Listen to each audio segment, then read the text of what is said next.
Mr. President, it's been great to sit down with you this afternoon.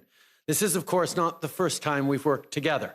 Back in 2016, I had the pleasure of hosting you here in Ottawa as Vice President.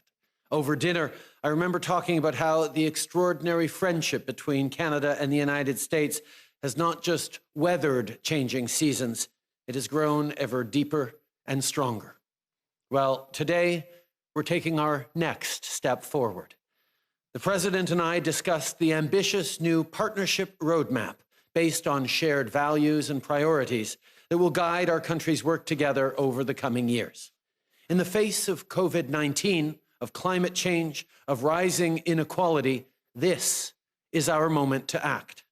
So we're not wasting any time in getting down to work. Job one remains keeping people safe and ending this pandemic. This afternoon, the President and I discussed collaboration to beat COVID-19, from keeping key supplies moving and supporting science and research to joint efforts through international institutions. We're standing united in this fight.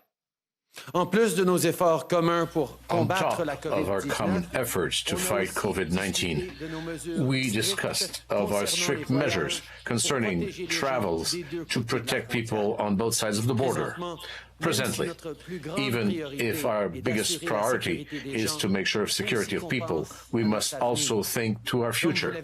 Like you said, Mr. President, we must rebuild.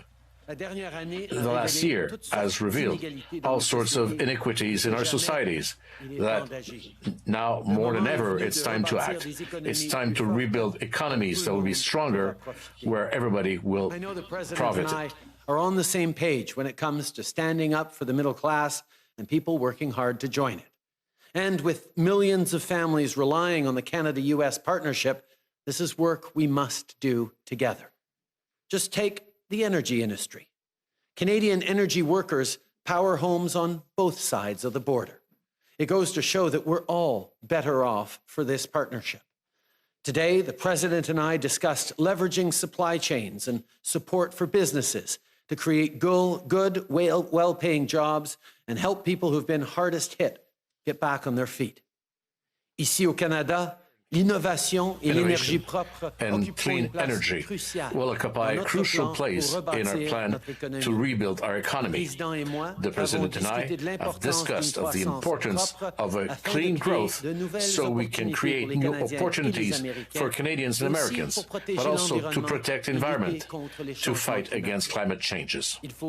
We must continue to act significantly to respect the Paris Accord and to reach the objectives as far as neutral carbonity. Finally, we also spoke of the various ways to build a better world, more peaceful, to protect our citizens and our communities. We got to work together. We got to reinforce the continental defense and fight extremism, violent extremism, and everywhere in the world we must defend values and interests that we've got in common by first moving some alliances and on sustaining multilateral institutions. I want to thank the President Biden for his support in the question of freeing Michael Cover and Michael's father in China. We're facing tough times, there's no doubt, but we're not facing them alone. Canada and the United States are each other's closest allies, most important trading partners, and oldest friends. And we stand united to beat this pandemic and build a better tomorrow. And I know our bond will grow even stronger. Thank you, Mr. President. Thank you, Joe, for your leadership, for your engagement, and thank you in advance for all the great work we're going to be doing together. Merci, mon ami.